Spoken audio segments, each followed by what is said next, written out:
Good afternoon, my brothers and even sisters.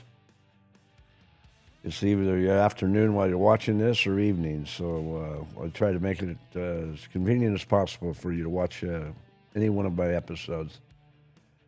And I want to go back a little bit on my travel to on a trip, my most expensive road trip ever taken when I got thrown in jail in Baton Rouge for smoking weed, getting caught smoking a half a joint. Then the bum, Officer Gilbert, tried to incarcerate me or have me incarcerated for even a worse crime, for distribution of marijuana. I'm sure that's what he's trying to get me to sign on that piece of paper. And I grabbed and snatched that paper out of his hand, and I said, I'm not signing anything until I look at it. Well, again, I should have done that when I signed that contract with my lawyers, but it gets back to the basis of character. I'm going to give you a psychological thought that you can elaborate on and think about your own life, about situations that have occurred to you in the past. And this is my observation and analyzation of the whole deal. When you expect somebody to trust you, then you obviously trust yourself. But when somebody cannot trust you, it's most often 99 out of 100 times it's because they can't trust themselves. Think about that. They think that you're going to be larcenistic like they would be larcenistic, and that's why they refuse to trust you in a very desperate situation. So when I was traveling back from New York City after trying to meet Trump and doing everything possible to meet him, writing a different gift card on a daily basis and handing it to his security guards, and them laughing at me about giving my lawyers a $150,000 retainer back in August 2022. Well, this happened in 2024. In April, May. I was up to New York City by about the 1st of May in 2024. And that was exactly 20 months from now. So when I talked to a security and I told them how I gave my lawyers $150,000, and one guy couldn't keep a straight face and started smiling, I knew he thought that I'd been ripped off. At that particular time, I still trusted my attorney, Matt Johnson. I still thought that he was my next to best friend. I had to learn the hard way.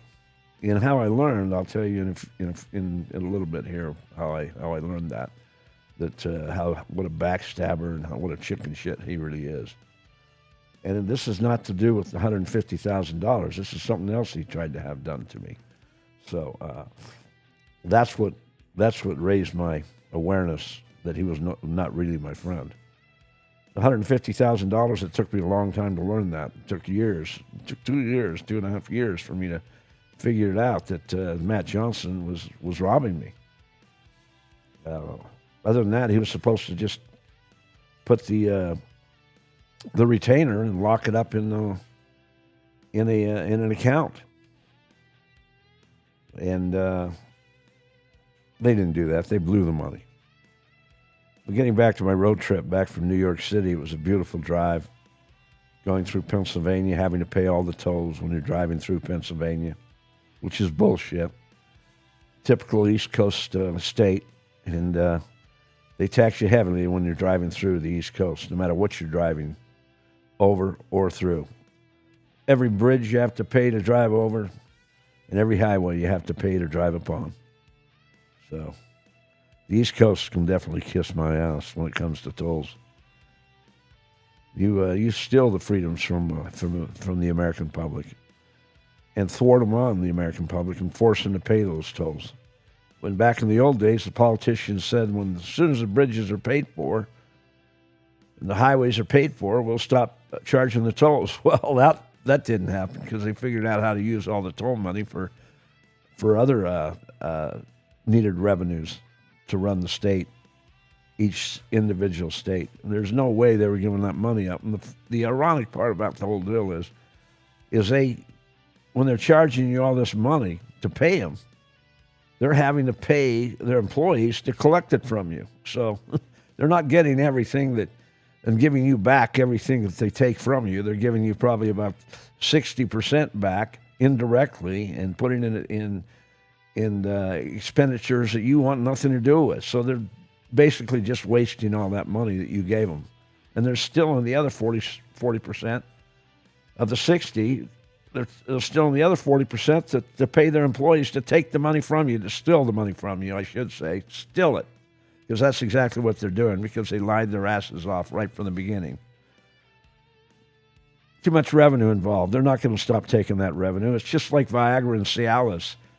Viagra and Cialis, when they charge their prescription for you to take a Viagra pill or a Cialis pill, Viagra is mostly the culprit. Because when they take that money from you and charge you a surcharge for the prescription to take that pill, then the insurance companies sneak in the back door and charge you a premium for each pill you swallow, which is almost the same cost as the pill. What a scam, right from start to finish. And it all originated back in the D.C. swamp with the politicians being paid off by the lobbyists, 98% of them being paid off by the lobbyists in Washington, D.C. That's all the congressmen and congresswomen. And that's 465, correct, Ivan? That's 465 congressmen and congresswomen and 100 senators in 50 states, 2 in each state. And some states have more congressmen and congresswomen than other states. Like California has the most, I believe, and New York is probably second, and Texas is probably third. But you've got, I believe it's 465 congressmen and congresswomen. And if that's 98% of all politicians have accepted donations from Big Pharma, that would mean that would be about roughly 12 congressmen and congresswomen that didn't accept donations and 2 senators that didn't accept donations from Big Pharma. That's a whopping total of 14 people, 14 politicians supposedly representing the American people that didn't accept donations from Big Pharma, and 551 accepted donations from Big Pharma. 551 and 14 that didn't. 551 that accepted donations, and 14 politicians back in the D.C. swamp that didn't accept donations. Is that amazing? Now, that means that a lot of Republicans are on the take also. So Kennedy, Graham, Lindsey Graham, Kennedy, they can all kiss my ass because they're all thieves just like the Democrats. They've been stealing money for years. Then they come up and they gummy up to Trump. When Trump gets elected and becomes the president, they all act like they're his best friend. But they were stealing money long before Trump ever became elected in 2016. And Trump knew it. Trump came in 2016, and he wanted to clean it up. And when he won the second election, and they robbed him out of the second election, he had to wait for 4 years for Biden to scar everything back up, allowing 22 million illegal aliens to come into America. When we've only exported 2.5 million so far within the first year, which is amazing. They had to figure out a way to get them, to pay them off, to get them to leave, and give them like $1,000. Now I think they give them $2,000 or $3,000 when they leave America, if they leave willingly. And that way they're able to come back into America in the future. And that's a smart move for these illegals that came into America. That's the deal you should take, because if you get taken out of America, you're never coming back in, and I like that also. Because they disrespected their laws, they disrespect the American people, they take advantage of the American people. And they're not being productive when they come into America. They're robbing us blind, left and right. They're robbing us blind. Minnesota is probably the worst state of all, with the bitch from Somalia, who's another congresswoman. Omar, I call her the bitch from Somalia. First book out listed is Beehive Golden Pond in East Windover, Utah. Windover's actually a border town, so it's in 2 states, this small city of 6,000 people, about 90% Spanish people. What a beautiful town this is. That's Beehive Golden Pond on 479 Windover Boulevard in Windover, Utah. buy a book there and get the free hat along with any book purchase. To purchase my book, go to www.theroadrunnerpodcast.com, and I'll throw in that free hat with any book purchase. My title, The Roadrunner in the Yellow Zone, is the greatest title ever created. Without the sun and the moon feeding off each other, there is no life on Earth. And the worst name of all for a congresswoman or a congressman or senator that I give, and the scariest one of all in our bureaucracy, is Ocasio-Cortez, which I call the bitch from hell. She deserved the greatest name, and she is the bitch from hell. She's evil. I can look into her eyes and see that she's not a believer in the people. She's a believer in herself. And I can guarantee after Mondani's speech today on January 1st that her and Bernie probably went in and ate in a plush restaurant, ate lunch or dinner in a plush restaurant after his Pinocchio speech. You know who I call Pinocchio? Chuck Schumer. Well, Mondani is a great speaker, there's no doubt. He's not a dummy. He's a smart individual. He speaks very well. And he wasn't reading his lines off a teleprompter like Joe Biden and a lot of politicians do. But he's a polished, upcoming politician. So I would have to say that he's the scariest politician coming around the corner. And I hate to say it, but New York City is going to fail. There's no way that businesses can afford to pay $30 minimum wage, where it's not going to come back on us and they're going to raise their prices. So it's all bullshit. It's a Catch-22 Act. They charge the businesses more money, they tax them more money, they're going to tax us back. That's all there is to it. Or they're going to leave the state of New York and go down to some place like Florida and open their business, or maybe Texas, which they've done already in the past. So this is all a hype. It's all a bullshit scheme to create socialism throughout America, and they're going to try to be successful. And I'm sorry to say they're not going to be successful in New York City, because big government is not a win, it's a loss. You have to shrink the government because the government is not effective. A lot of people working in the government don't work as hard as others. Some people work hard, a lot of people don't. I'd say it's more like about 60% sit on their ass and look forward to their retirement, and the other 40% enjoy their job and try to enjoy it and try to enjoy their environment and show up to work every day. And I found that out when I had my 230,000 capsules seized from JFK Airport in 2018, and I had to write a petition claiming my pills, and I wanted them back. I stepped forward and wanted them back after working with the crooked customs broker that turned me in and turned my boxes of pills in, shipped from India. And I never did get the 230,000 capsules back, but when I wrote the 40-page handwritten petition telling all the good aphrodisiacs from sex capsules to Customs and the FDA, I told Customs when I wrote the petition, please make a copy and give it to the FDA. Same exact copy they can read this way.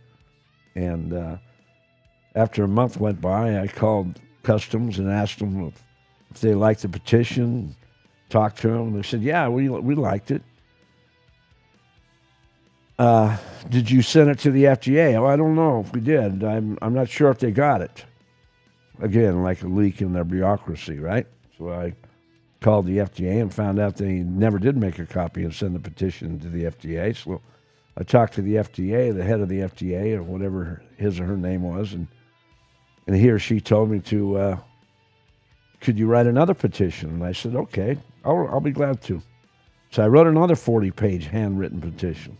It's not very hard for me to write. It took me maybe 8 hours to write a 40-page petition, handwritten with my left hand, of course, because I write with my left hand. Because my left hand is straight from God, right? I mean, I'm a creative thinker. I'm a creative writer. So I was born to write. Anyway, after I wrote the petition, I got back to them, and They talked to me in a positive fashion, and all of a sudden, like they wrote me. First, they told me I was never going to get back the pills because they were illegally brought in. They were illegally shipped in. They had sildenafil and tadalafil, and they were not shipped to a pharmacy or a pharmacist. So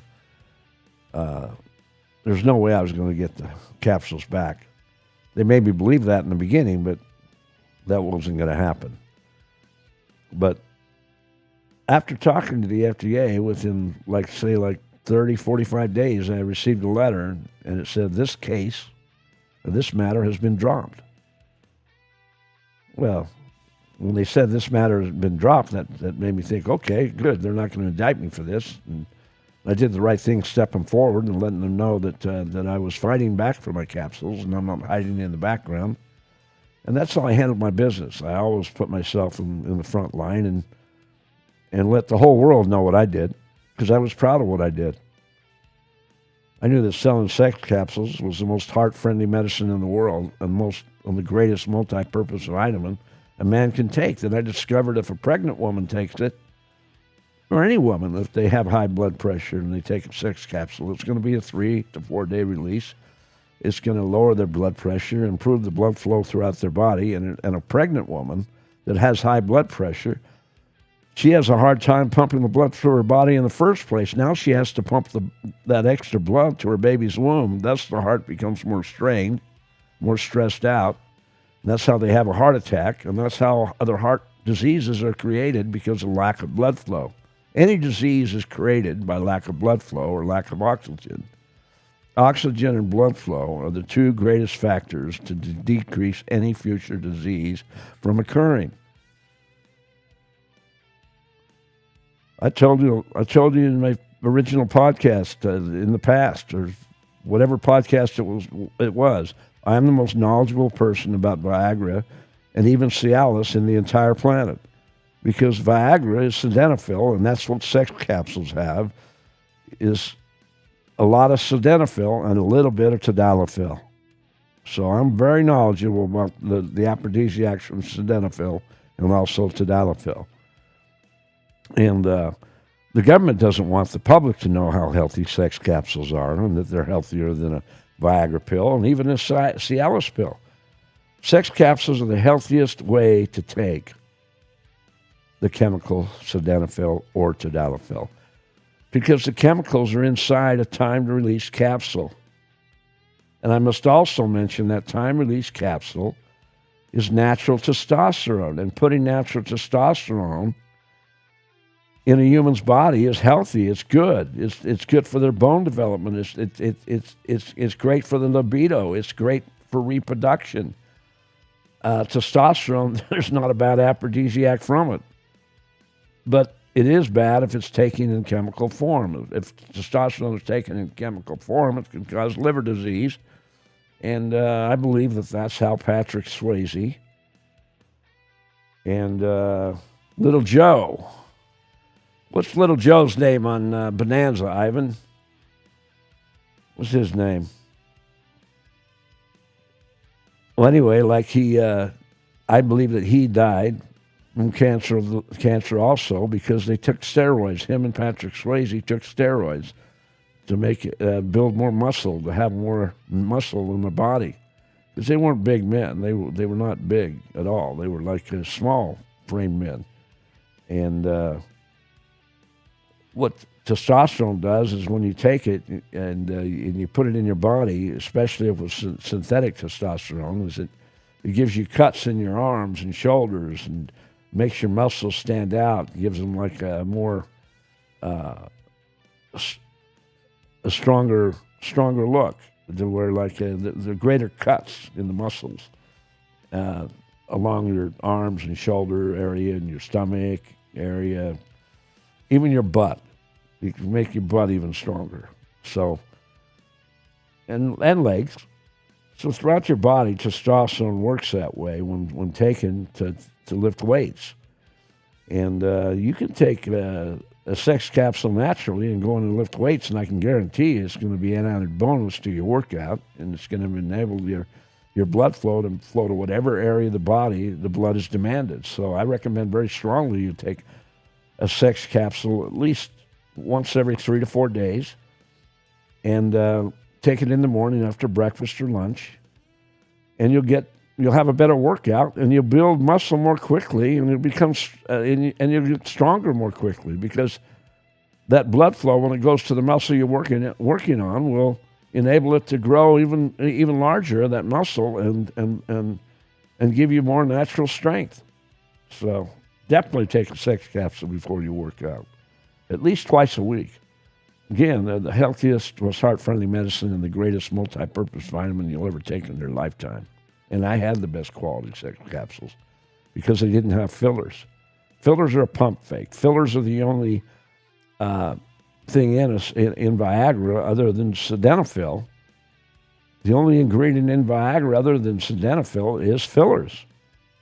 And the only ingredient in Cialis other than tadalafil is the fillers. And the fillers are used legitimately for a Viagra pill or a Cialis pill because that's what gives the pill its dimension, its design. And anytime fillers are put in a sex capsule, it's just the opposite. They're a pump fake because they want to pump fake the distributorships. When they bootleg these sex capsules in on large ships and bring in $1 million shipments that they paid $1 million or more for, large shipments that are prepackaged shipments, to where they bring in everything that's already packaged overseas and it's ready to be sold on the shelves, where the distributorships can get that product out to the stores as quickly as possible, because it won't have as long of a shelf life as let's say my capsules had, because my capsules I had packaged in America, and all these blister packs overseas, all the duplicates were prepackaged, so they were mislabeled right from the start. But the customs allowed them to come in, even though they know if they had sildenafil and tadalafil in them, mostly sildenafil inside the capsule. And they knew what they were receiving with the boxes, so that means customs and the FDA was being paid off. Because there's no way a distributorship's going to put up millions of dollars for a shipment and not receive it. They're not going to risk that kind of money. So they had to have been getting paid off. There's no doubt in my mind.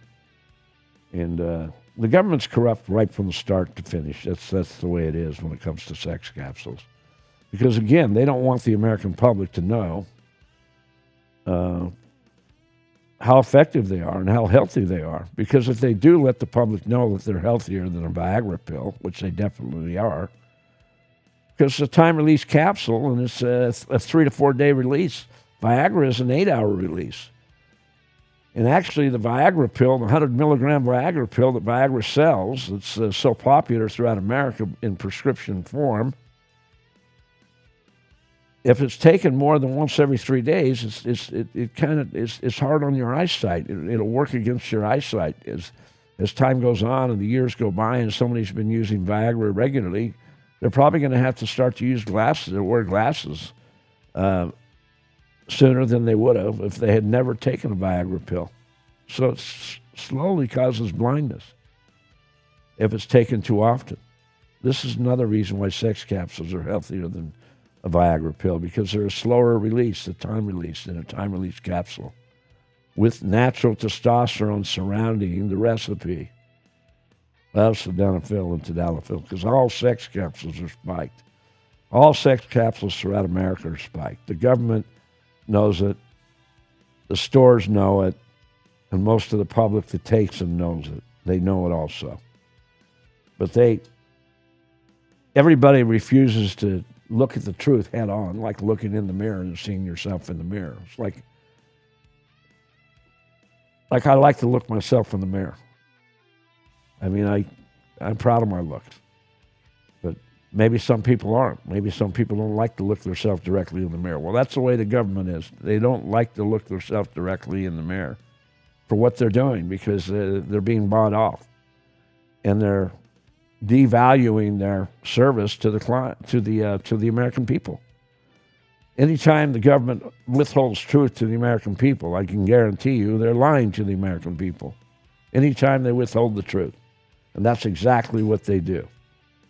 They withhold the truth about sex capsules because if the American public knew how healthy sex capsules are, and they eliminate the chance of having a heart attack because they lower your blood pressure, they offer natural testosterone to your body because they're surrounded with an animal bone natural testosterone capsule holding the recipe inside, which the recipe causes that animal bone capsule to flow to whatever area of the body the blood is demanded.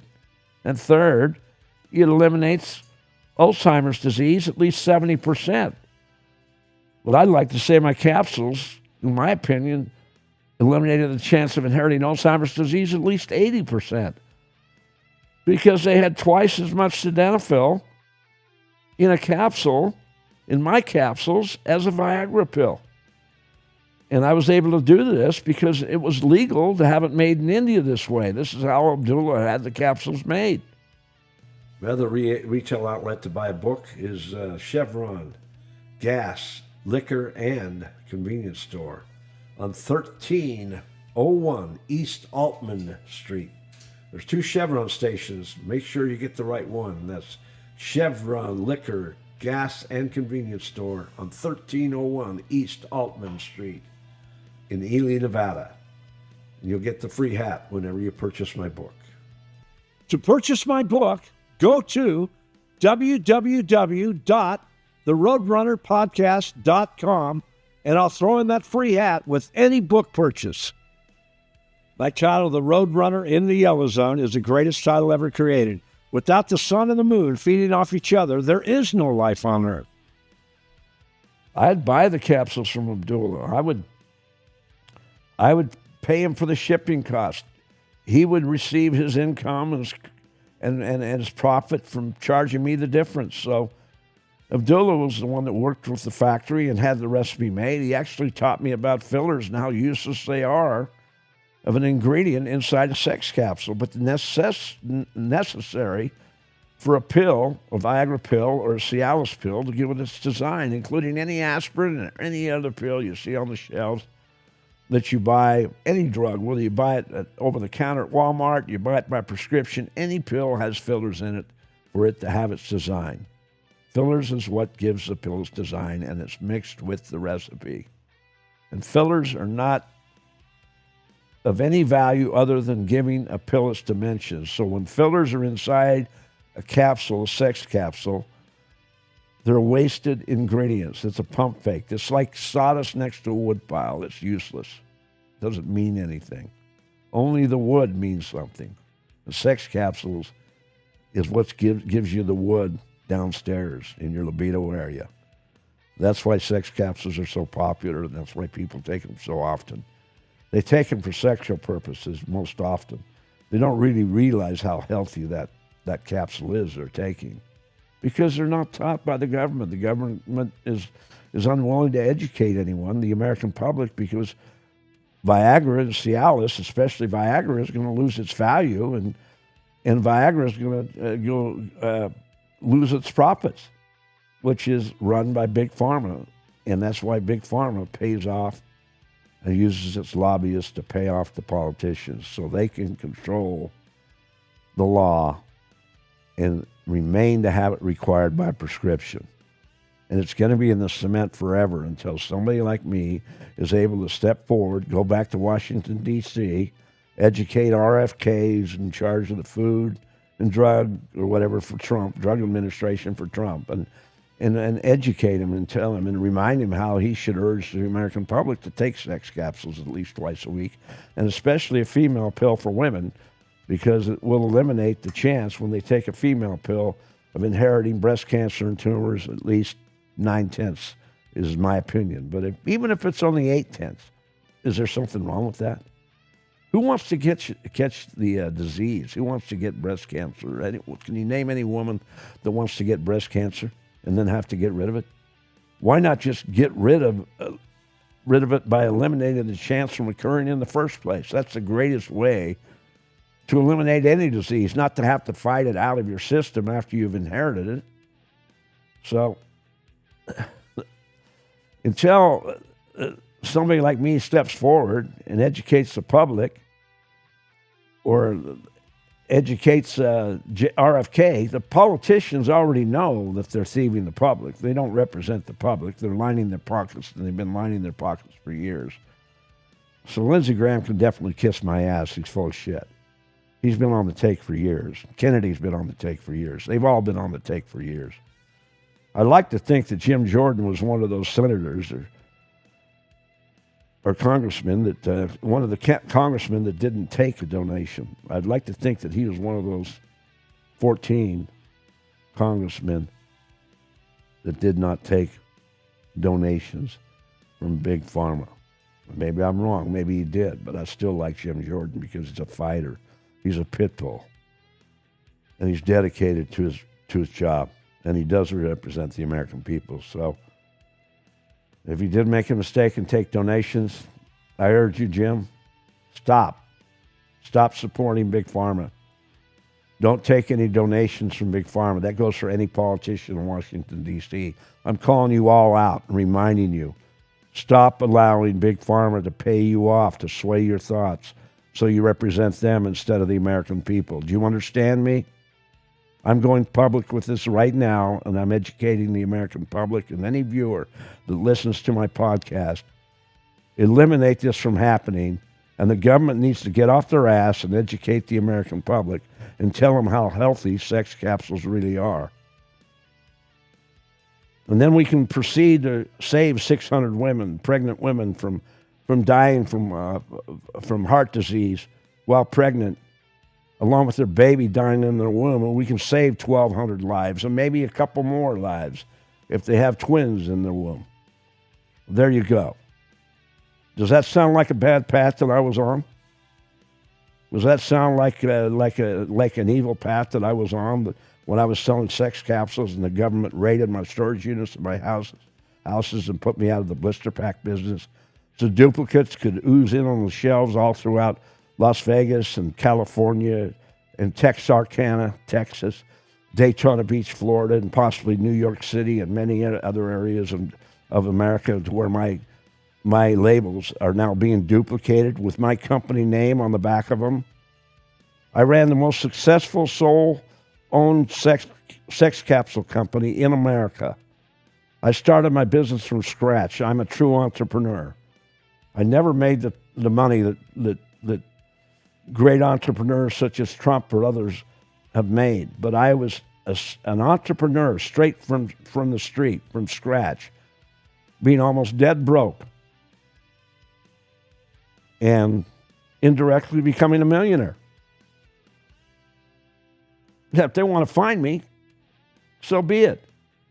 I can find them. I can find the government also for the way they've treated me, because they targeted me. They targeted me for two reasons. Either they targeted me because Jason Frearson, the Democratic activist, Las Vegas district attorney, came after me for that reason because I was a Trump supporter and I was a strong Republican, and I let everybody know that I wholesale to. Every store I know that I wholesale to, what I was selling, exactly what I was selling. I told them all what I was selling. If they didn't listen, that's their fault. If they want to lie that they didn't hear it, that's their fault also. So anybody that I sold to and educated on sex capsules, I told them the 100% truth of what I was selling, and that my capsules were the only capsules in the world that didn't have fillers inside of them, because I wasn't interested in pump faking the American public. I didn't want to water down my sex capsules with fillers and put the useless ingredients, sawdust, inside the capsule. I wanted the real ingredients to be inside the capsule so they could give you the most potency out of your future wood in your libido area. They could give you the wood. That's why most people, again, take sex capsules, most men, because they want to get hard. And they want to be ready when they have sex. But this is very strong what I'm going to say. If a sex capsule, my sex capsule was the best sex capsule in the world, not having any fillers inside, and it wasn't watered down, that would mean it's more effective than other sex capsules, longer lasting than other sex capsules. And that means it was healthier to take than any other sex capsule because the lasting effect lasted longer and the effect was greater at going straight to your libido area when necessary, when the blood was pumped down to that area. That's what it happens. Diabetics, when they take it, it goes all the way down to their ankle area, so the blood can circulate all the way down to their ankles, and diabetics' ankles will swell up. There's not a bad aphrodisiac from sex capsules. The only bad aphrodisiac is if people take them too often and take them on a daily basis, and through the years, they can cause a slow blinding effect to where they'll have to wear glasses sooner than they would have if they'd never taken one or taken any Viagra whatsoever. Viagra is by far the worst because it's a quick release. And then when a person takes a Viagra pill and then they have sex, do you think they're going to care what the doctor said that wrote a prescription that you're not supposed to take one of these any more than 3 days? They're going to rationalize in their mind and they're going to say, hey, okay, I just had sex. I want to be able to get it up again. I want to be able to be ready again if this wild woman that I'm in bed with or enjoying myself with, or whether it be his wife or his girlfriend or mistress or whatever it may be, he wants to perform better, so he takes another Viagra pill. Within 24 hours, he takes another one after he's had sex the first time. Well, he's not going to notice it. His eyesight's not going to change. But through the years, when a player does that's taking Viagra, that's exactly what's going to happen. We're going to slowly lose their eyesight, and they're going to have to wear glasses more quickly. So that's really the only bad aphrodisiac from Viagra or sex capsules, is it can have a slow blinding effect on your eyesight, causing you to wear glasses more quickly than normal. Well, now, I've never had to wear glasses in my lifetime when I've been taking sex capsules for 16 years. So there I'm living proof, okay? I've taken 2 a week, no more than 2 a week for 16 years. I didn't overtake them on purpose because they work more effectively when you don't overtake them also. I'm not wearing glasses. I took the strongest sex capsule in the world, had the longest lasting effect for the last 8 years, ever since they were made in India. When they were made in China, I didn't know about fillers. I wasn't educated about fillers. I had to go to India to receive an education about fillers. Abdullah taught me about fillers, taught me that they were useless ingredients. Abdullah, again, is like half the age of me. He's like the same age as my wife. I'm 70, my wife's 35, and Abdullah's 35. The 2 best friends I have on earth. He's my next best friend now because my wife is my best friend now. And I wouldn't have met my wife if I hadn't gone to Bangkok, Thailand, if I hadn't completed my book and taken the trip to Bangkok, Thailand to meet Abdullah, to hand him the rough copies so he could have my book printed in India and have my 10,000 copies completed. I wouldn't have met my wife if I hadn't written my book and completed my book. So I've already received good luck from completing my book. And God has blessed me already. And the federal government, the task force, is the one that inspired me to complete my book. So I thank you for going after me also, because I want to die a writer. I want to die an author. I don't care about selling sex pills anymore. I enjoyed my path that I was on, and I'm here to educate the American public. That's my new path I'm on. Educate the American public. Well, I sold to the American public, and I represented the American public a different way by wholesaling sex capsules and getting them out on the shelves, getting thousands of men to take them. And I can guarantee I saved thousands of men from my own heart attack. Thousands. In a 16-year period. I sold a lot of sex capsules. And it was a beautiful thing, being able to do that. But again, my sex capsules weren't watered down with fillers. Say if a person likes to drink liquor, would a person want to drink a black label bottle of liquor, like my black label sex capsule, the same quality as black label liquor, if not better, because mine was the best in the world. My capsule was the best in the world from India. So, not from China, but from India, the best quality capsule ever made. Because I was the only company, thanks to Abdullah, that had a capsule made with no fillers inside, no sawdust inside. My wood pile. I'm selling my wood to the customer, or selling the wood indirectly to the customer, so that he could get the greatest effect and receive the greatest effect. It was a great service because I was giving him a healthier capsule than any other capsule on the shelves, a more effective capsule and longer lasting capsule. So, to put it mildly, my capsules weren't watered down, just like anybody who drinks liquor doesn't want their liquor watered down, or you don't want your beer watered down. If they watered down your beer and a leading label watered down your beer, that would be a much bigger mistake, a larger mistake than the mistake Budweiser made when they put that their advertising in that with that nutcase in the jacuzzi. Their sales went way down. Distributorships were put out of business. That were Budweiser distributorships because of that phony, stupid ad. Because they, again, like the government, especially the Democratic activists that are all running as Democrats, they don't represent the American people. They don't know what the American people want. They don't care to know what the American people want. They're there to line their pockets and to build their constituency by giving everything away. That's how they build their voting base. So that's all politics is about, is getting voted back in. How you go about getting voted back in, that's how they do it. Well, that's how the Democrats maneuver. So they can kiss my ass. I've never voted Democratic my entire lifetime and never will. If I didn't know the Republican that I was voting for, and I had a choice between voting for a Republican or a Democrat, I'd vote for the Republican even if I didn't know him. And I did know the Democrat. I would vote for the Republican. The Freedom Caucus Republicans that I call rated R Republicans in my book, they were no good either. But they were a step above the Democrats. All the Democratic politicians, they were a step above them. I'm not mad at a voter for being naive and getting sucked in, but when you continue to get sucked in, you continue to vote the same way, a lot of times, a lot of reasons why that happens is because they are hateful, just like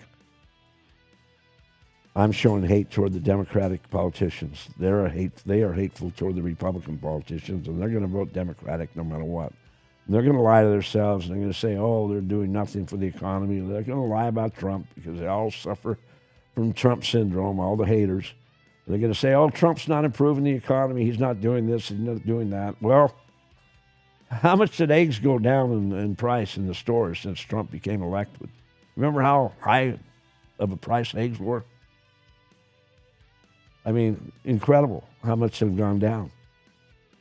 That's just one category. That's just one food item.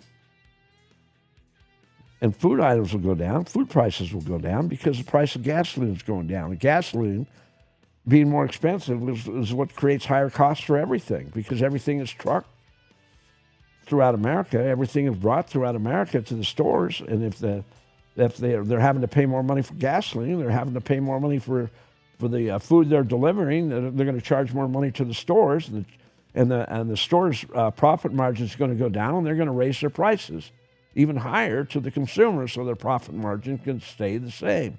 This is part about being in business, is your profit margin can't go down.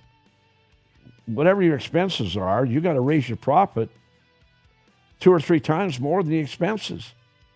It's always got to be 2 or 3 times more, and the store's got to be 50% more or whatever. Selling sex capsules, I had to make like a certain amount of profit. If my expenses went up, then I had to raise my prices at least 3 times what the expenses were to obtain my profit margin and maintain my profit margin.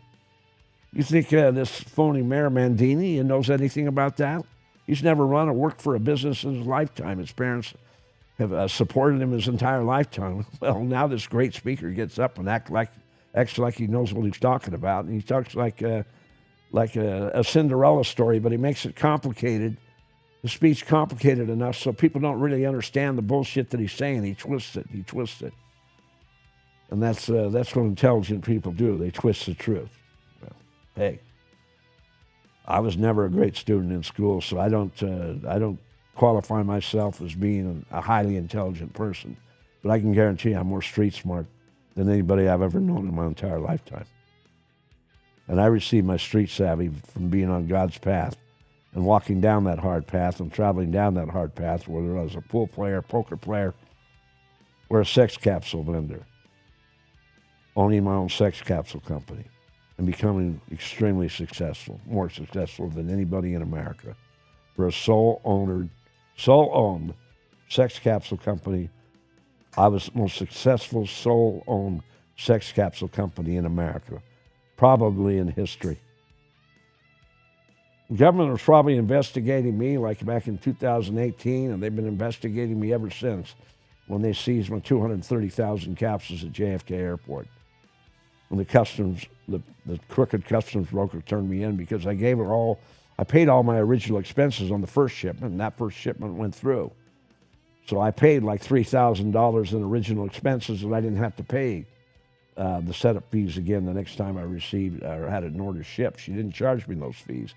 So naturally, why not turn me in? She already received her fees. Her profit margin was way down on the second order, so she turned me in. Or whatever happened, she turned into a rattlesnake, a human rattlesnake. You know what a human rattlesnake is, right?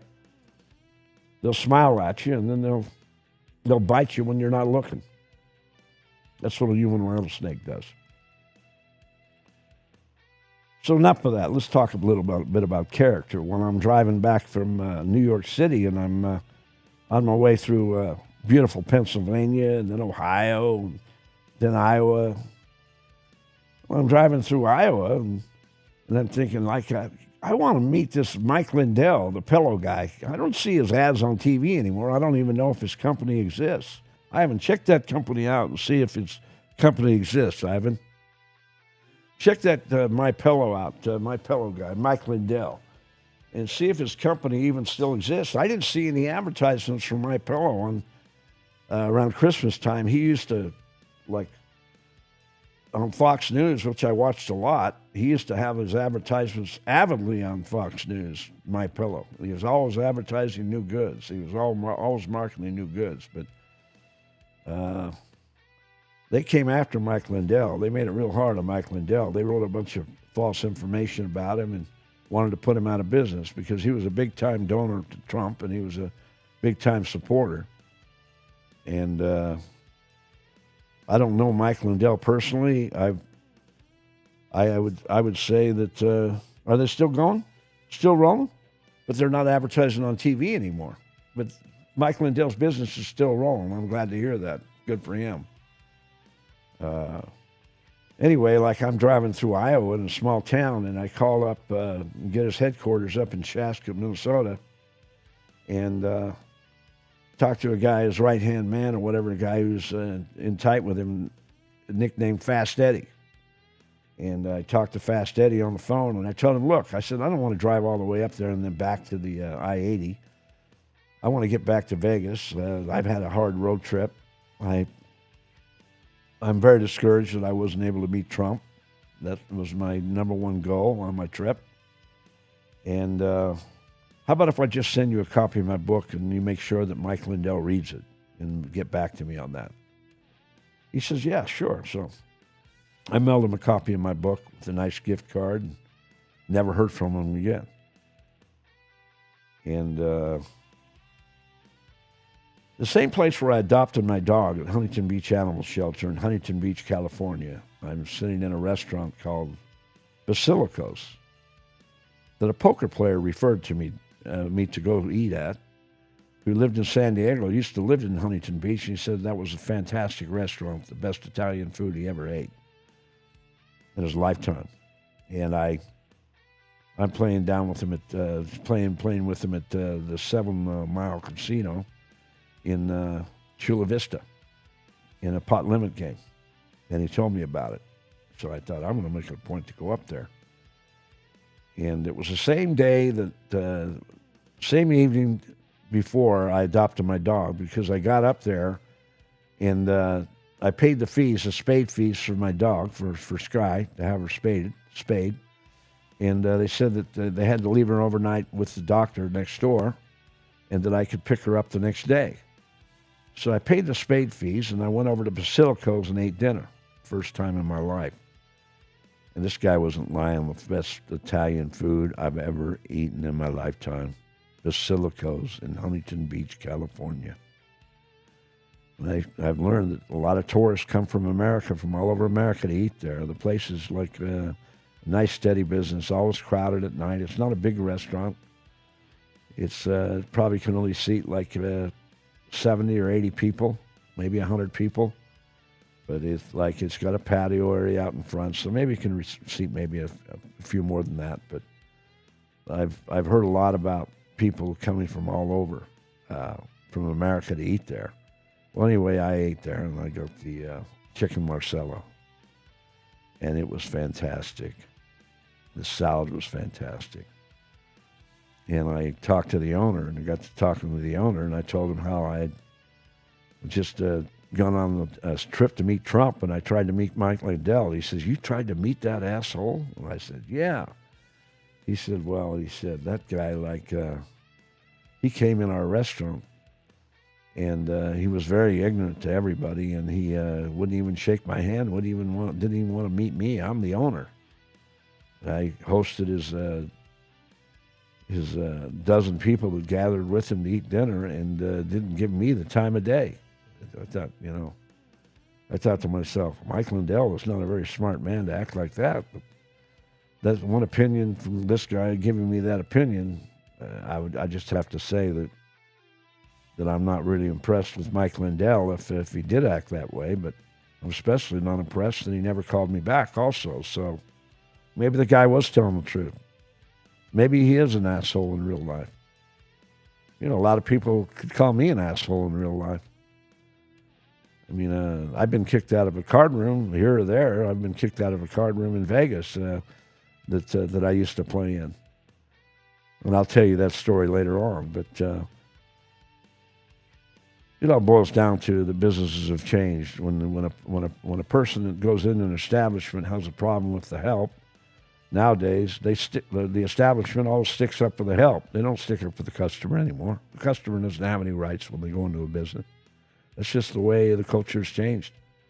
Employees know they can get away with this and get away with that. And they give the customer their bullshit. The Catch-22 Act takes place, and maybe they 86 you, or you don't end up wanting to go back to the restaurant because the owner didn't have your back, or maybe you do get kicked out. Who knows? I got kicked out, and I haven't been able to go back since. But I'll get back to that establishment in one of my future podcasts. Well, driving through Iowa and mailing that book to Mike Lindell, I mean,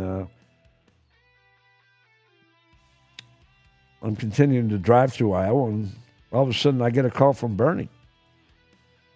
And Bernie Devlin, my old-time friend that I used to travel the road with and play pool with, hustler, that played about the same speed as I did playing pool. And Bernie's like 13 years older than me, so Bernie's like 83 now. And I remember talking to Bernie on the phone and asking him a question and asking him this question about Bernie. I just had to bond myself out. My lawyer flew out with my buddy, and I had to put up $21,000 of my own money to bond myself out. And my lawyer brought $30,000 of my own money, and I had $9,000 to travel on with for my trip and play a little poker back in Florida and this and that, but I had to put up $21,000 to get out of jail, so I didn't have to wait in jail to see the judge. And I told him how my son wouldn't call my lawyer to let him know that I was in jail. And my son deserves me telling you what happened, because my son lacks character, just like Bernie. Weak character. Didn't even have the character to apologize to me. Since this happened 20 months ago, I told you on my last podcast that it was 8 months ago that I hadn't talked to Bernie. That's not true. Let me correct that. When I talked to Bernie in April 2024, it's been 20 months since I talked to him, except that one time I saw him at the World Series of Poker when he was sitting at a poker table next door to me, and he tapped me on the back. That's the only time I ever talked to him. And I said, hello, that's it. He said, hello, back, that's it. Never talked to him since, other than that time at the World Series of Poker. So this was 20 months ago when I'm driving like in early May back to Vegas in Ohio. And I told Bernie how I would call my oldest brothers. They wouldn't answer the phone. They're all millionaires like Bernie. They have plenty of money. $20,000 is nothing. And they didn't have to bail me out in the first place. All they had to do was answer the phone and let me ask them to do me this favor and call my lawyer. Let him know where I was at, because the office, I couldn't call the office in time on my lawyer, Matt Johnson. I couldn't call him and have his office accept the call because they didn't know me. Only Matt knew who I was. His office always changed. I guess he didn't.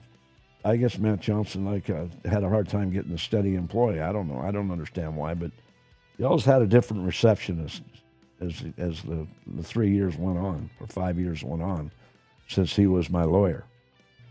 Another retail outlet selling my book and free hat is Hoover Dam and Liquor in Boulder City, Nevada, just outside of Las Vegas and outside of Henderson, Nevada, just south of there on the way to Phoenix. So that's 1311 Boulder City Parkway is where they're located. Hoover Dam and Liquor. Go over there to the best little liquor store in the state of Nevada. Hoover Dam Liquor. To purchase my book, go to www.theroadrunnerpodcast.com, and I'll throw in that free hat with any book purchase. My title, The Roadrunner in the Yellow Zone, is the greatest title ever created. Without the sun and the moon feeding off each other, there is no life on Earth. Anyway, I told Bernie, I says, I couldn't even get my brothers to answer the phone. I couldn't get my son to answer the phone the next 5 days. He wouldn't even pick up. And I'm sure that he called my oldest son and he called my brothers and let them know what was up, because that's how my family is. They're the Peyton Place family. They're the family from Peyton Place. You probably have a Peyton Place family also yourself who's listening to this podcast right now. You consider your family or somebody else, or of your friends, to be Peyton Place oncomers, dwellers, believers. Anyway, I told Bernie about the incident, and so I couldn't get anybody to call my lawyer and let him know where I was at. Finally, I had to work an inmate, get him to have his sister call my lawyer and tell him what was up. And then all of a sudden, I got him to answer the phone the next day, and his receptionist, so he'd have his guard up. And I had to use an inmate to be able to make the call. The jail was not going to make it easy for me to get in touch with my lawyer. They were going to do everything to discourage that. And they always gave me a hard time about my dog, making me think that they were going to kill my dog. But my dog was well taken care of when I picked my dog up. My dog was happy, and they took extremely good care of my dog. They weren't going to do anything to my dog while I was in jail. Even though my lawyer, Matt Johnson, made me believe that. They were going to kill your dog. I made sure that I had Mike come back and all that bullshit. Always hyping shit up, always blowing things out of proportion because it makes him look better. That's what people of weak character that are weak friends do. They'll try to make you think they did more than they really did. Think about that. Think about another incident in your life that's completely different than this, but I can guarantee you it coincides with what I'm talking about. So anyway, I'm telling Bertie how nobody would answer the phone. I couldn't get bailed out until my lawyer flew back and bailed me out with my own money. And then I asked him a question. I said, Bernie, I'm just curious. I didn't know your number either because it was on my scroll on my phone, and you don't memorize numbers that are on your phone. The old-time phones, you used to memorize numbers because you didn't have them on a texting scroll or a contact scroll. But now society has gotten lazy because we've got all these smartphones and iPhones out there, and they do all the work for us. We've got a calculator on our phones. We've got the ability to text, which we didn't have in the old days, which I love texting. I think it's the greatest feature on the phone. And we just lose that form of intelligence of memorizing numbers because we take it for granted that we can just scroll down our phone. Well, when they took my phone and they locked it up in the safe and didn't let me use it anymore, the night that I was booked in jail, took my money and locked me in the cell. I had no commissary. I told them, I said, I need to get on my card and get some commissary off my card so I don't have to call collect. Oh, yeah, we'll take care of that for you. They were full of shit. They didn't do anything. They lied to me about that also. That's all they do. They lie to you when you're in jail. I actually thought that the sergeant was a man, but it was a woman. And it was a woman that I was always talking to on the phone, trying to say that I wanted to talk to the sergeant, and she always denounced who she was. But I was talking to the sergeant, and she was a bitch. A lying bitch. Just like the lying police officer, Gilbert. And I'll tell you something, what he did to me later on, but I won't tell you now on purpose, but I'll tell you later on. Maybe a couple months from now. But anyway, I asked Bernie this very important question. Bernie, if I had gotten in contact with you, would you have bailed me out?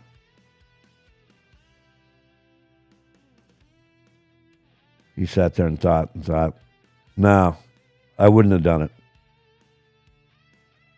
You wouldn't have done it, Bernie? No, I wouldn't have put up $21,000 to bail you out of jail. I said, Bernie, you and I traveled down the road together. I consider you one of my best friends in life. Are you actually being serious? You wouldn't have bailed me out? No. There's one thing I respect about Bernie. He told me the truth. He wouldn't have bailed me out. But the truth hurts. So getting back to the character that Bernie was portraying, I asked him, I said, Bernie, I said, you wouldn't have bailed me out? And he gave me the honest answer. He said, no, I wouldn't have. Well, I already know without hesitation I would have bailed Bernie out in a heartbeat. Because I'm not worried about Bernie paying me back because I don't have a larcenistic brain. That's why I trusted my lawyer, because I'm not thinking about my best friend screwing me out of my money or befriending me or stab me in the back. I trust certain people in life, and it's good to trust certain people in life. If you can't trust certain people in life, what good is life in the first place? So I know without hesitation that I would have bailed Bernie out if he got in the same situation I was. So when he told me that, it hurt. Just like I said, the truth hurts because sometimes, like when somebody tells you the truth, you don't want to hear the truth. But if I cheated on my wife, which this is my third time that I've been married. I cheated on both wives before that because I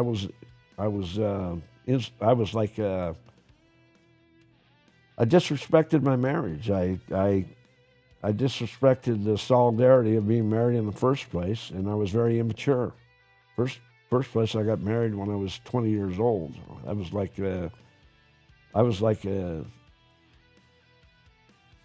grew up later than other people, so I was not mature at the age of 20. My wife matured much more quickly than me and became much more responsible than me. She was the good part of the relationship. Even though she was henpecking me to go to church and trying to force me to go to church, that was a big problem in our marriage. I did not want to go to church. I didn't want to be around the people that I knew that were already stabbing me in the back. So I didn't want to be around those people. And I didn't want to go sit in the same room as them. And we'd have fights about that. And that's one of the problems we have. Again, I got my wife pregnant, and she was the daughter of a Mormon bishop. Dick Wells. He was a great guy. He was a good man. He was worthy of being a bishop, believe me. Unlike Matt Johnson, who was once a bishop also. I just could only say that when Bernie told me that, it hurt. When I told Bernie, I says, are you serious, Bernie? You wouldn't have bailed me out? He says, no, I wouldn't have. I said, Bernie, I would have bailed you out in a heartbeat. And then he started telling me about what a great friend he was and how he'd been a great friend in the past, and explained why he was a great friend and all this and all that. La, la, la, la, la. He was like selling cars now because I I caught him in a weak moment. And now he was selling me cars and telling me what a great friend he was and why he was such a great friend. And I said, Bernie, I said, you're full of shit. I said, I'm gonna lose your number. I'm gonna take your number out of my phone, and I'm not gonna call you again. Have a good life. And that's exactly what I did. Took his name off the number on the phone so I wouldn't recognize the number anymore, and that was it. I put his name in the trash where it belonged, because I don't need to be a friend or have a friend that doesn't have my back. I've been stabbed in the back too many times by my family. I don't need my brothers in my corner. I'm not in their corner. There was a time when I would have died for them. I don't think they would have died for me, but there was a time in my life when I would have died for them. If anybody messed with them, I would have died for them. But I don't think like that anymore. And as far as my son goes, him not apologizing to me and having 21 months actually, to apologize to me for not calling my lawyer, never did. In fact, I saw him recently, just a couple months ago, took him out to dinner. He came down to Vegas with my granddaughter, took him out to dinner, and we went to a football game, went to a Raiders game. And I asked him, I said, JT, I said, I was just kind of hanging out, just wondering, when were you going to apologize? When are you planning on apologizing to me about not calling my lawyer to bail me out with my own money, where I had to sit in jail 7 days longer than normal? I could have been out of jail after being in jail 2 days. Instead, I had to sit in there 9 days, along with my dog, having to sit in the police animal kennel, police dog kennel. So he said, I don't owe you an apology. I don't have to apologize. That's when I knew that, I wasn't really interested in being around him in the future again. I mean, I basically forgave him by going out to dinner with him and hanging out with my granddaughter, just trying to forget about the situation that occurred. But, I'm not Jesus Christ. I'm not the pure heart. I don't have the pure heart that Jesus Christ had, where I'll forgive anybody, forgive Judah for turning him in and go and hang up on the cross and die. No, I don't have that character that Jesus Christ had. And sometimes I wonder, why I'd even waste my time forgiving somebody who doesn't want to take the time and have the character to apologize for his or her own actions. Here's a guy that I basically forgave, my son, hung out with him a couple months ago, and then he said, I don't need to apologize. That's when I knew he's still weak in character. He's not the same person I am. We are not the same people. And that's sad but true. So have a good life, JT. If you want to come down to my doorstep and go have dinner or whatever, or hang out or whatever, fine. But I'll never trust you to have my back again. Until you apologize to me, so be it. Have a nice life. And getting back to the character part about Bernie, of course, he has my number and he's never called me, and that's fine. I'm fine with that. I'm cool with that. I've accepted the fact that, I don't need to have chats with him and talk to him about this or that, because I'd rather take my dog and walk my dog around the block, or take my dog to the dog park and spend time with my dog, to waste time talking to a bad friend, to a person that's not really my friend. It's a waste of time. It's a waste of energy. And I know there's a lot of ranchers and farmers out there that have been stabbed in the back by the Democratic activists, politicians, and they want to drive them out of business. That's exactly what Joe Biden wanted to do. That's exactly what Obama planned on doing if Hillary had been elected, to go on with the Democratic strategy, drive the farmers and ranchers out of business and force them to sell their land. We don't have to come out and say, hey, we're going to bust you. That's not how they do it. They're sneaky. They're sneaky. They cause costs to go up. They cause prices to go up. The price of fertilizer went way up. Everything went way up.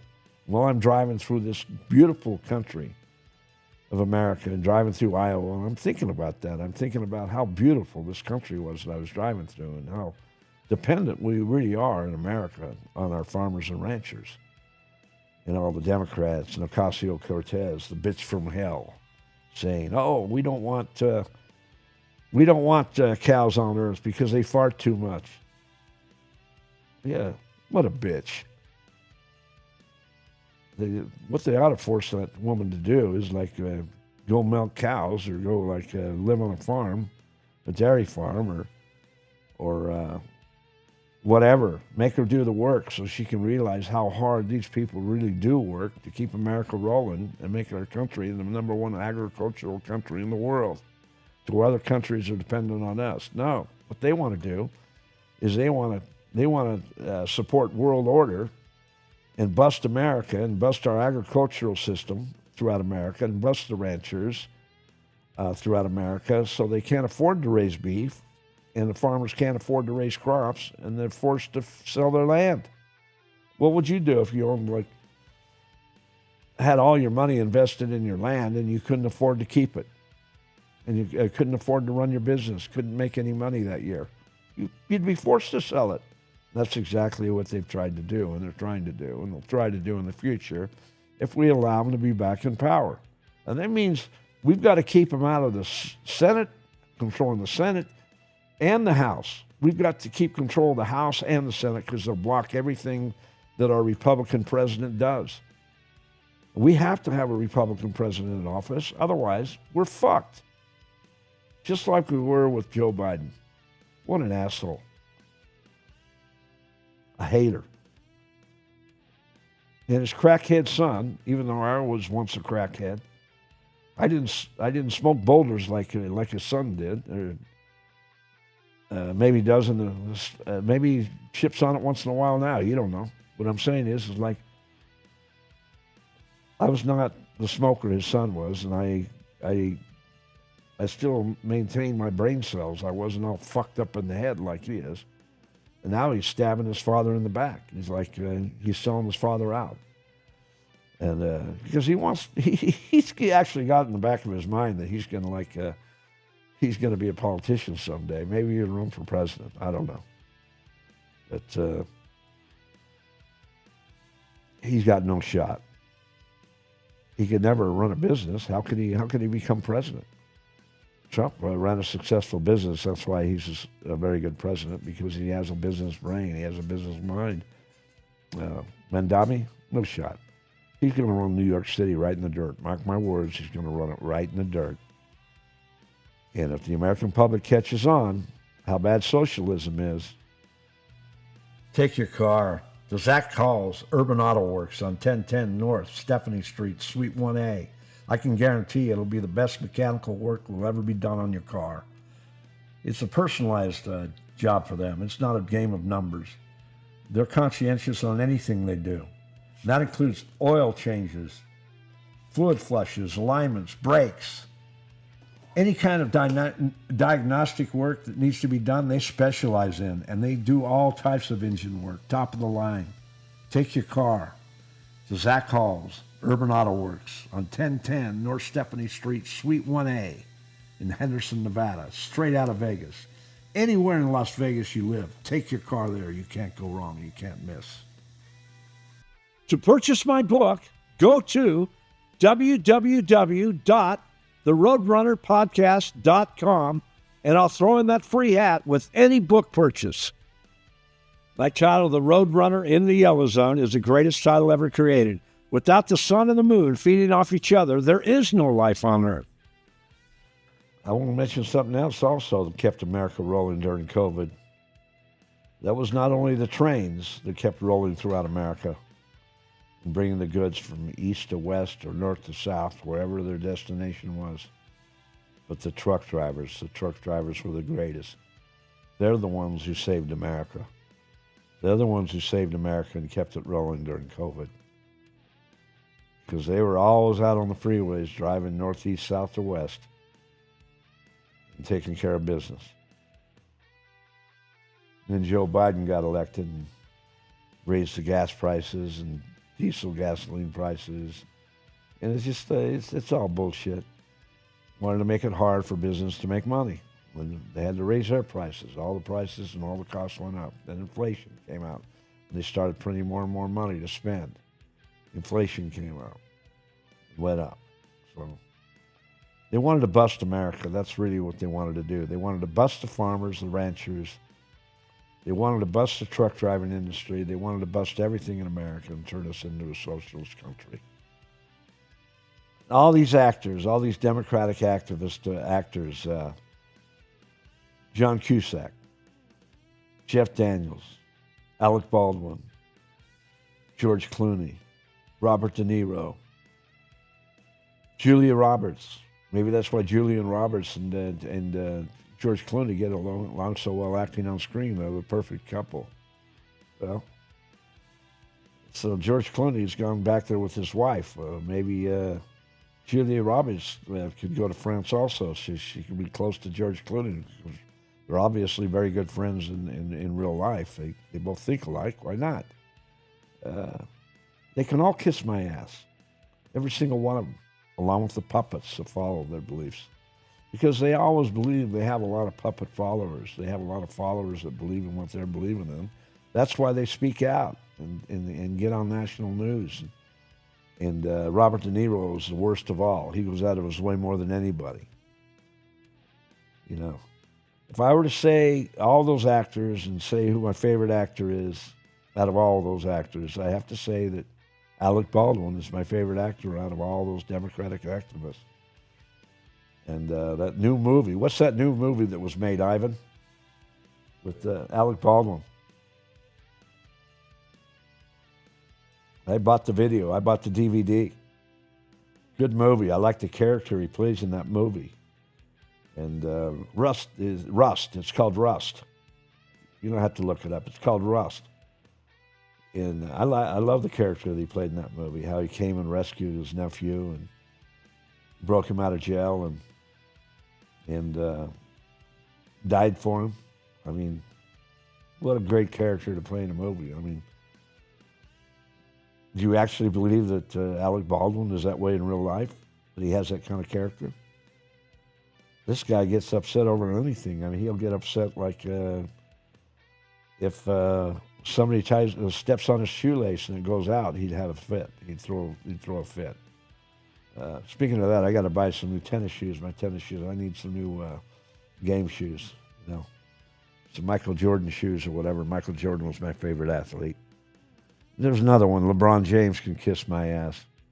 I remember watching LeBron James in jail in Mays Landing when I had to sit in jail for 90 days because my family would not bail me out. My brothers, all three of my brothers, wouldn't put up $1,000 bail to bail me out. I had to sit in jail for 90 days till I was able to see the judge because I couldn't get one of my millionaire brothers to bail me out of jail.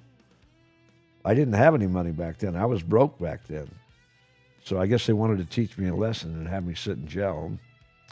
And I liked jail. I did my push-ups every day, and I got along with the people in jail. I stuck to myself, and I was always writing and reading about Jesus, reading any pamphlets that I could read about the Old Testament or the New Testament, and really studied a lot about Jesus and learned a lot about Jesus when I was in jail. And I learned how Jesus threw a tantrum one time and threw a fit one time, and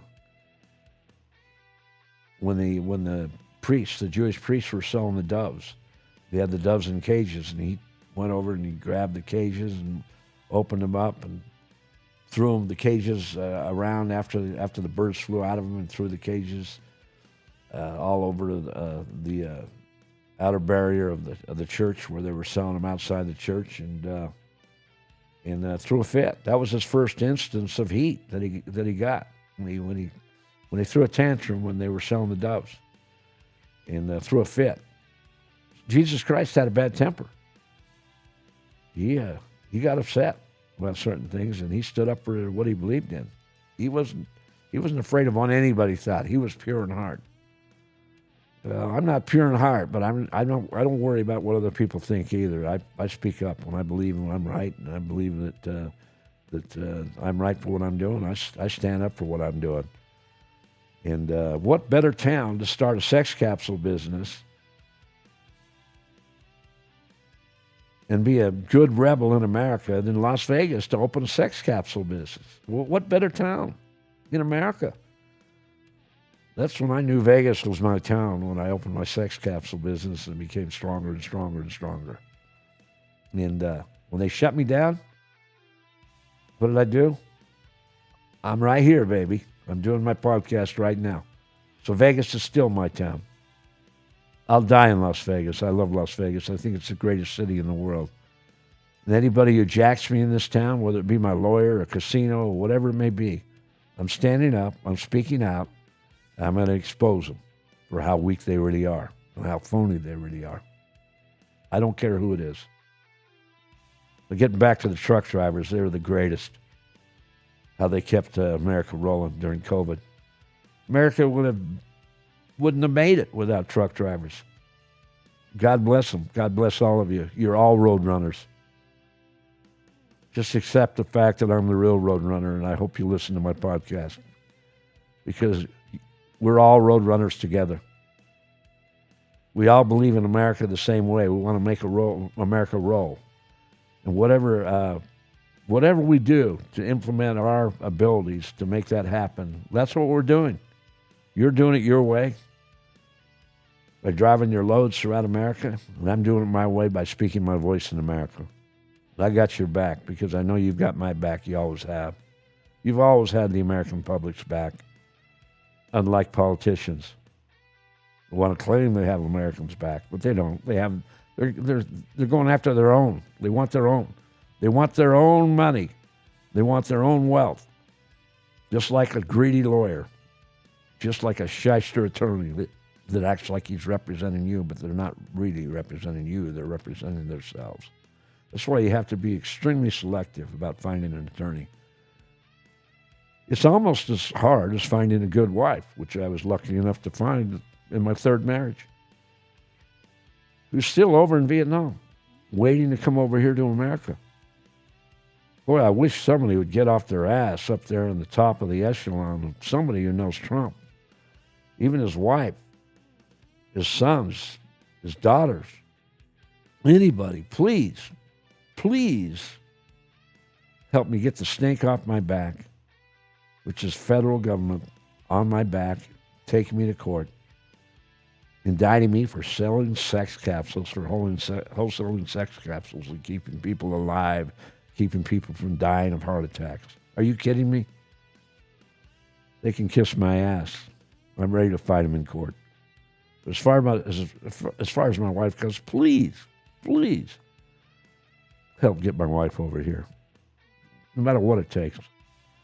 It's been like 2.5 years. I've been married for 2.5 years. I got married on Friday, October 13th, 2023. Man. Then all of a sudden, like the feds raid my house in November.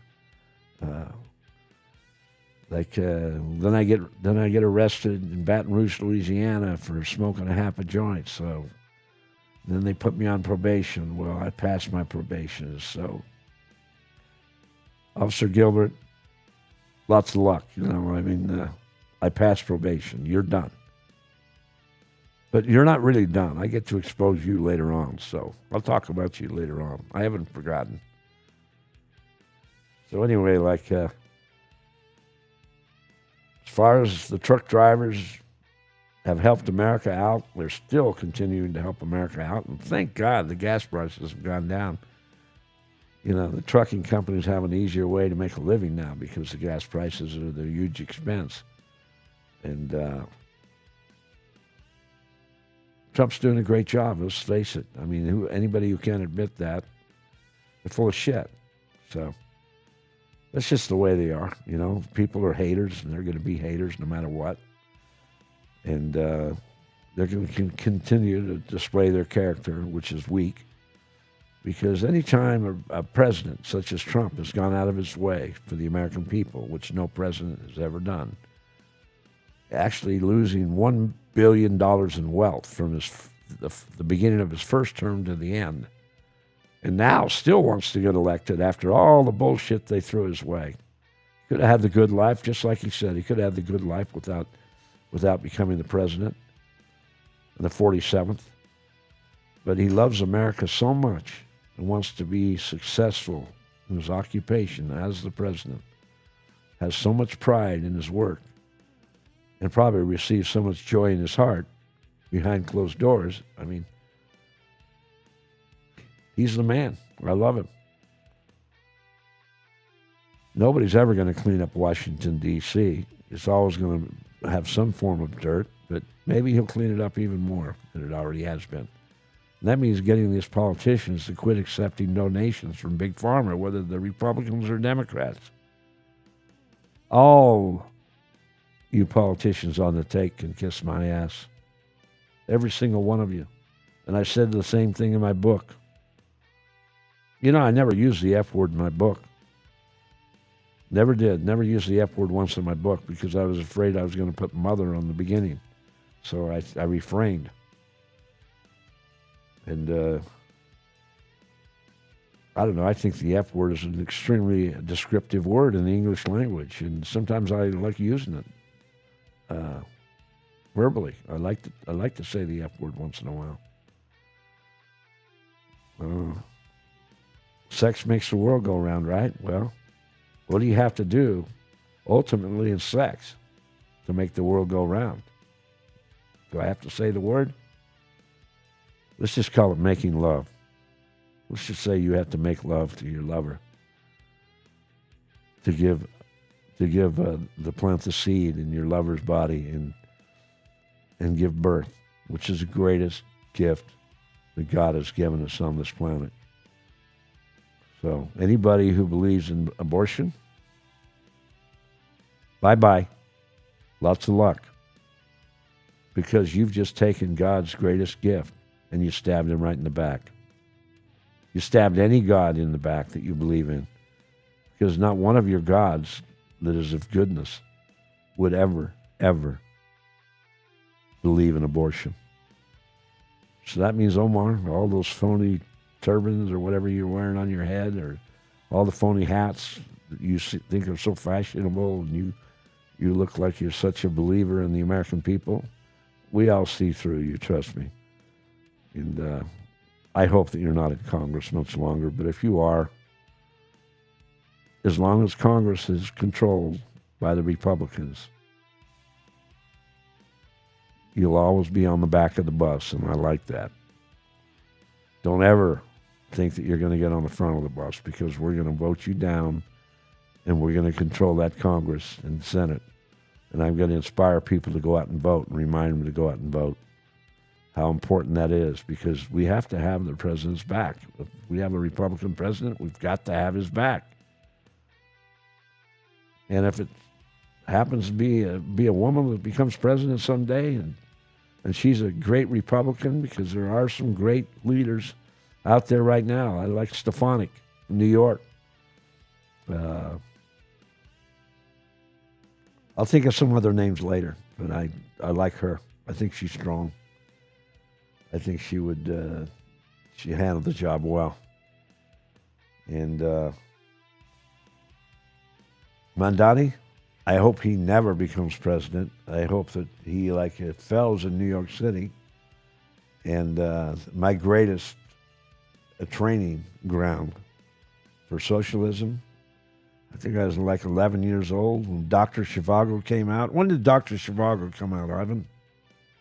The movie. I think I saw that when I was 11 years old. I think that movie came out in 1966 or 1967. Maybe 1965. But I snuck into that movie without my mother or father. I went and saw it with a couple of friends of mine. You're supposed to have parental guidance, but nobody enforced that back then. And we saw that movie, and that was the greatest movie I ever saw in my lifetime. And I saw it at such a young age. It was so influential to see that movie, because it was all about the socialist movement in Russia and how there was so much disparity and so much hatred and how many lives were lost. It was about Joe Stalin, and it was like an incredible movie with Omar Sharif and Julie Christie. I had a crush on Julie Christie from that moment on. She was beautiful. What a sexy, beautiful woman she was. You know, she had those beautiful lips, you know, natural lips, not the kind of lips that Madonna tried to have implanted later on. I had a girlfriend that had the body of Madonna from Michigan also. Her name was Linda. Beautiful blonde, beautiful ass, beautiful breasts, and not like a beautiful woman, not a beautiful face, but nice face, sexy, you know. Had the look of Madonna. And what a body Madonna had. Linda had the same kind of body. That's why I traveled through the road, on the road with, playing pool. And she was a self-centered woman. She was like spoiled, and she like wanted her own way. And I went my own way on a road trip, and she ended up flying up to Alaska, up to her boyfriend. And I drove the 1967 Chevy convertible, or whatever it was, 62 convertible, back to Utah. And drove back there alone. Still had a great time. I didn't care. I was playing pool. It didn't matter. I was a pool player. I was a bird. I traveled northeast, south, and west as a pool player. Nothing ever tied me down. But we had our good times out on the road, and I really haven't. I haven't seen Linda ever since I was 29, 30 years old. I haven't seen her since. I haven't seen her for like 40 years. So I hope you're doing well, Linda. I hope you've had a good life and you're healthy right now and you're enjoying your life now, because we had some beautiful moments, and I remember still to this day, and I know you haven't forgotten either. So God bless you, and I wish you the best. Other than that, after driving through Iowa and Colorado, and then down through southern Utah, down the 70 through Grand Junction to get to Utah, and then driving down through Beaver and down through Cedar City and down through St. George, and driving back to Vegas. I was so excited to get back to Vegas after this long, expensive road trip, where I really didn't accomplish anything that I felt that I wanted to accomplish. The only thing I did was manage to get thrown in jail. So you got to take the good with the bad, right? Well, the good is right now I'm doing my podcast, so fuck the bad. The good is coming around the corner. Take care. Happy New Year to all of you.